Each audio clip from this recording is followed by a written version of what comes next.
आत्मा को आनंद का अनुभव जब होता है उस समय शरीर को भी उसके अनुरूप ही ढलना पड़ता है। मुख का चेहरा ही सारा सारा बदल जाता है। वाणी में अनूठी स्वर उभरने लग जाते हैं। कानों को भी स्वयं के वचन बहुत प्रफुल्लित आनंदित कर देते हैं। आँखें पूरी तृप्ति का अनुभव कर लेती हैं और जब पूरी तृप्ति की अनुभव कर लेती हैं आँखें, उस समय आत्मा की गति आत्मा की ओर हो जाती है। ये सांगने की बात नहीं है, ये पर की बात नहीं है, ये आत्मा की तत्परता की बात है। अपने आप की ओर जब वह दृष्टि होती है, क्या उन लोगों ने भाव किया होगा असंख्यात असंख्यात जीवों का उद्धार उनके निमित्त से अभी जन्म लेने वाले हैं, गर्भ में आए तब से ही यह उल्लास यहाँ पर चारों ओर बिखरने लग जाता है। सौंदर्य इंद्र भी सब कुछ भूल जाता है और परिवार के साथ अष्ट मंगल द्रव्य को लेकर के भगवान के साक्षात सामने जाकर के वह वंदना करता है। आप लोग इस दृश्य को भले ही आज नहीं देख रहे हैं, किंतु जो देखने में आ रहा वह कम नहीं है। सौधर्म इंद्र का क्या भाग्य होगा। 170 कर्म भूमियों में जाकर के एक साथ वह पंच कल्याणकों का अनुष्ठान करता है। सारे देव देवता सब उनके साथ हो जाती है।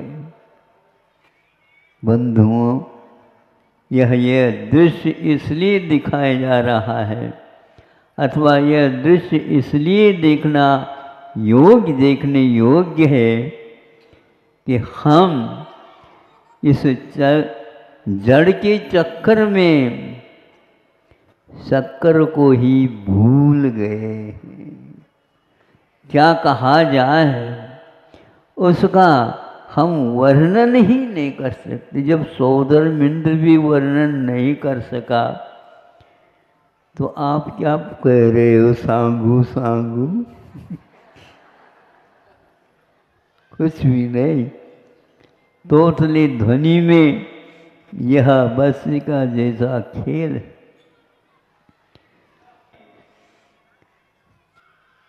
तो जिनके भाव में यह भाव उत्पन्न हो जाते हैं आत्मा में, एक तरफ विषय हो जाता है और एक तरफ विषयातीत व आत्मा की बात आ जाती है। सारा का सारा वैभव होते हुए भी भव का कारण समझ करके सौधर्म इंद्र एकमात्र भव को धारण करता है, बल्कि यूँ कहना चाहिए उसका भव ही समाप्त। 170 कर्म भूमियों में जीवन के अंतिम क्षण तक वह यह सारा ठाठ असंख्यात देवी देवता जिसमें समूचरण में बैठे रहते हैं, खचाखच भरा हुआ। सबका एक ही मात्र आकर्षण का केंद्र में 3 लोक के नाथ तीर्थंकर हो जाते हैं। देवी देवता अपने स्वरूप को भूल करके नाच गान में झूमते रहते हैं। वह विश्व में कहीं भी दृश्य नहीं मिलेगा सौधर्मेंद्र जैसा तांडव नृत्य करने वाला, कोई नहीं। या फिर भी यहाँ पर वह योग अपने भावों के माध्यम से जो माता पिता बन जाते हैं और वह भाव निक्षेप के अपेक्षा से उनके यहाँ तीर्थंकरों का उनका जन्म होता है। क्या आप सोचते हो? मनुष्य होने के नाते सोचने की बात है ही नहीं।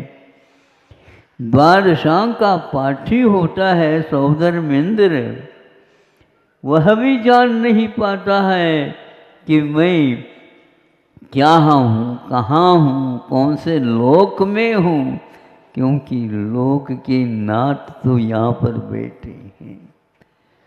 गदगद हो जाता है। वह भाव जागृत करेंगे ऋषभनाथ भगवान को तक एक और नीलांजना के माध्यम से घर से बाहर जाने के लिए ऐसा निमित्त जुटाया। सौधर्मेंद्र को बहुत ही वैभव मिलता है, कोई कुछ उसकी बात को टाल ही नहीं सकता। और वह एक जोड़े को प्रफुल्लित मन से अभी श्रीफल चढ़ाया उन्होंने, गदगद होते हुए आप लोग तो देख रहे हैं और वो स्वयं अनुभव कर रहे हैं।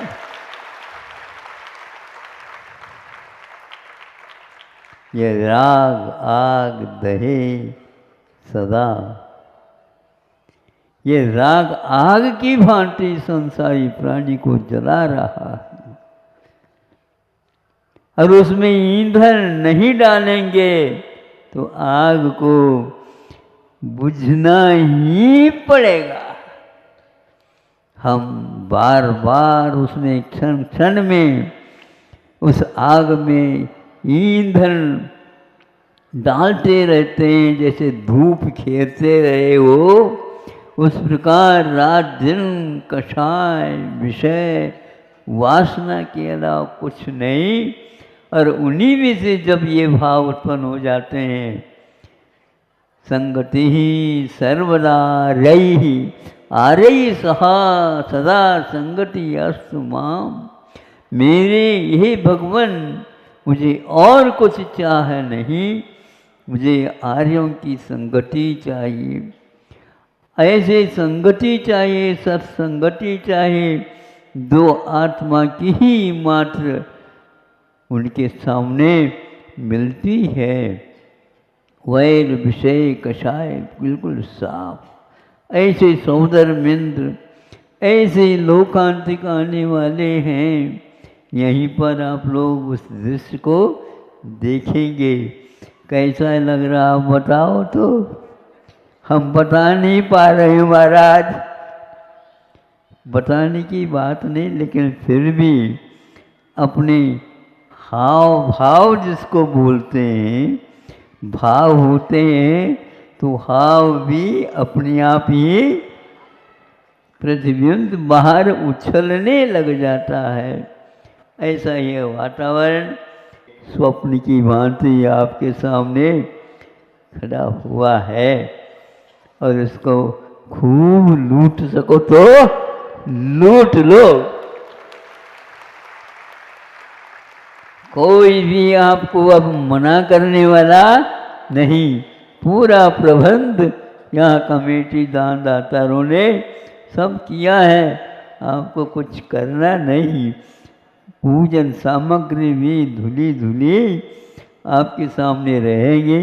बस आपका मात्र अपना मन, अपनी चेतना, अपनी भावानुभूति एकमात्र इसमें साक्षी बन करके काम करेगी। इसमें कोई संदेह नहीं। इस प्रकार यह विषयों से भरा हुआ संसार भी, उसके बीच में रह करके ऐसे ऐसे भी आत्माएं मन में यह सोच करके संकल्प लेने के लिए तैयार होता, जीवन कितना क्या है।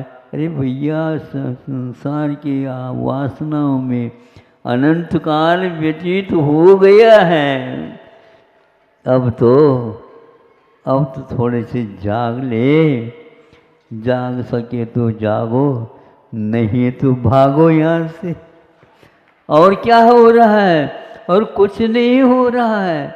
सब कुछ शान करके आता है, धर्म को छोड़ करके सब गोरख कार्यों में लगा रहता है। कोई भी आत्मा की बात नहीं होती है। इस निमित्त से आप लोगों के जीवन में अपूर्वीय घड़ी आई है, इसको करो। और एक एक क्षण में यही भाव हमें और कुछ नहीं। वैर, हत्या आदि आदि के जो भाव होते हैं वो सारे ऐसे दृश्यों में आकर के बोला। यहाँ पर तो सर्प भी वहीं पर बैठता है तो नौला भी वहीं पर बैठ जाता है, गाय भी वहीं पर पानी पी रही है तो सिंह भी आकर के उसी घाट पर पानी पी रहा है। इस दृश्य को आप थोड़े मन में विचार में करो। जब वेदी के सामने खड़े होते हैं तो ऊपर श्री जी मिलते हैं, और जब नमस्ते करते हैं तो सामने गाय और सिंह देखने को मिलते हैं। ये सब क्या है? ऊपर का वह वैभव वीतरागी का इन प्राणियों के ऊपर भी पड़ जाता है। यह दृश्य देख करके ही अपने आप ज्ञात हो जाता है, क्या सांगू बगा टुकड़े का आयु छोटी। कौन सा है ये वीतराग भाव है। आप लोगों के वेदी बड़ी बड़ी बनाई और वहाँ पर भी यह दृश्य उकेर करके शिलाओं में रखा। तो ये देखो, मतलब उस सिंह और गाय इन दोनों को देखने से भी वीतरागता क्या होती है, ये हाव और भाव माना जाता है। ऊपर भाव है तो नीचे दूसरे तिर्यंचों में भी इस प्रकार की बदलाहट आती है। इसलिए वैर, ऋण, हत्या, वैर, इन तीनों को भूल कर ले तो यह दृश्य देखने को मिलता है। प्रत्येक व्यक्ति को आप देखो, जीव विज्ञान है, जीव विज्ञान में वासना नहीं आती, किंतु जिस समय केवल निर्जीव पदार्थ को देखते हैं तो चमक देखने में मिल जाती है। इसलिए सम्यक दृष्टि को एक प्रकार से वह वैभव दिखने लग जाता है। जो जड़ नहीं, जो चेतन है, वह मौन नहीं, वह बोलते बोलते ही चीज मिलती है। और यह है संसार, और यह है संसार का पार।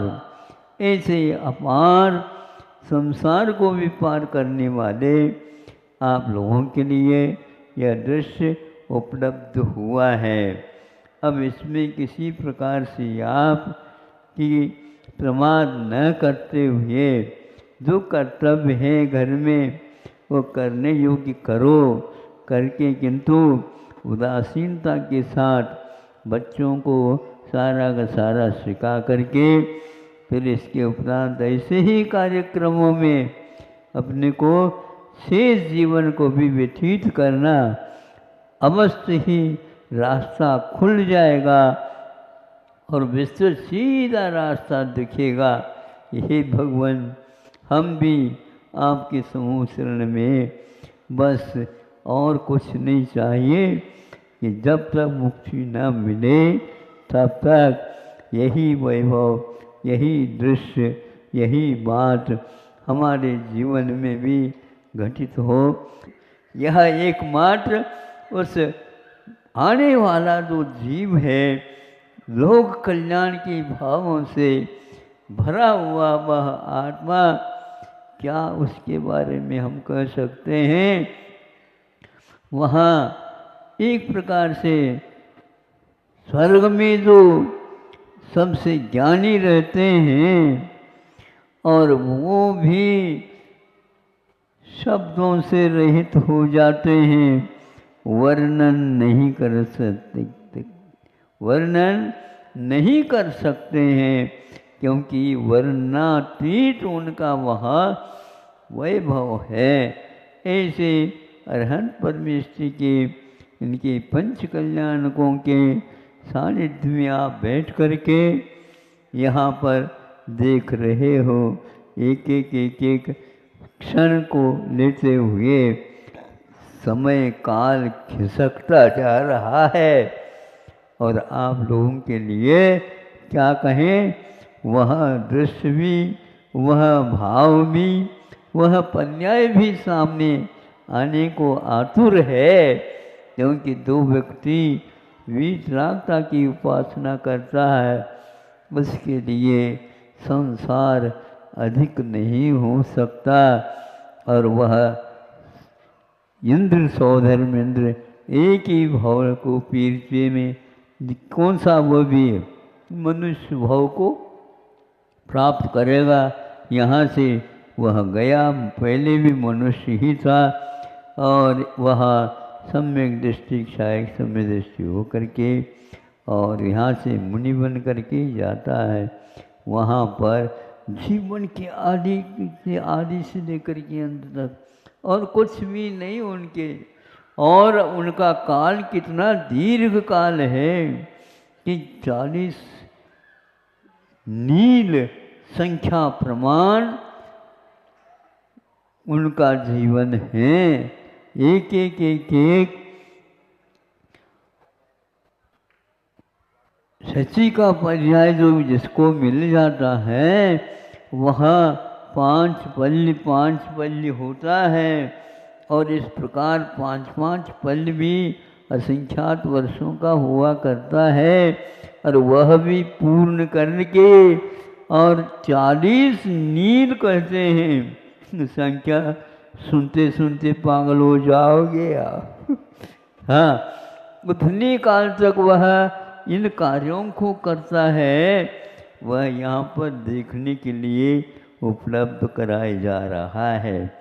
और आप इसको मनोयोग के साथ, वचन योग के साथ और नित्य आदि के भावों के साथ, काय योग के साथ, काय वांग मन कर्म योग ये कहते हैं। ऐसा योग बनाओ जो दोबारा ये संयोग समाप्त हो जाए और हम भी मुक्त हो जाए। ऐसे तद्भव मोक्षगामी जीव और वह तीर्थंकर भी एक ही भाव को लेकर के जाने वाले हैं। माता पिताओं को भी उसके साथ साथ सुनते हैं आगम में। प्रथमान योग में उनका भी काल दीर्घ काल हो ही नहीं सकता, क्योंकि एक ही बार सब वैभव मिलने के उपरांत भी वहीं पर विषयों के बीच में रह करके भी विषयातीत बन जाते हैं। मुनि बनना तो दूर की बात है, वो तो बाद की बात है, अभी मुनि नहीं बने हैं, लेकिन फिर भी उन्होंने संकल्प ले लिया, वाह जीवन प्राण जब तक रहेंगे तब तक हम और किसी की नहीं, इन्हीं के पालन पोषण और इनके साथ रह करके ही हम काम करेंगे। ऐसे संतान को जन्म लेने वाले माता पिता आज संकल्प ले करके उन्होंने कार्य कर लिया। जो संकल्प करते करते हैं फिर बाद में आप लोग सोचते ही रह जाते हैं, लेकिन फिर भी भाव आप अनुमति का तो कर सकते हैं, प्रशंसा तो कर सकते हैं, उनके बारे में सोच तो सकते हैं, अपने पवित्र मन को बना सकते हैं। इतने अल्प उम्र में भी उन्होंने इस प्रकार का कार्य करके ऐसे कार्य के पात्र बन गए, जो आगे का कार्यक्रम इसी के ऊपर आधारित है। जैसे दामाद नहीं है, दामाद यदि नहीं है, न बारात है, न मंडप है, न और कोई भी कुछ भी नहीं, तो यह तय करना आवश्यक था। तो उन्होंने इसको स्वीकारता दी है। और आप लोगों के लिए अब देखो, सहोदर मिंद्र भी उनके घर जा कर के गोद भरेगा। क्या मैं सोचता गोद क्या होता, हमें मालूम नहीं था गोद क्या होता। अरे निगोद से भी आने वाला व्यक्ति भी सुख का आनंद करेगा। ऐसे गोद माँ के गोद में भर देते हैं। क्या भर देता कि ये है तीर्थंकर आने वाले हैं, तीर्थंकरो तीर्थंकर। ये हमें सहस्र नाम में मिलता है। तीर्थ मैंने आगमः, परमागमः, परम उत्कृष्ट आगम है, जिसके येन संसारिणः अपि तीर्यते महासागर। संसार महासागर, संसार महासागर भी तैरने के लिए कम पड़ जाता है। ऐसे ही इसमें क्षमता इस आगम की रचना करने वाले होते हैं। तीर्थंकर उनके गोद में आएंगे, इनके अंक में बैठेंगे और इनके आंगन को बहुत ही आह्लादित कराएंगे। देवी देवताओं से उनका आंगन भरा हुआ रहेगा और ऊपर से पंच आश्चर्य होते रहेंगे और आप कल्पना के द्वारा सोचते रहेंगे। अहिंसा परमो धर्म की जय।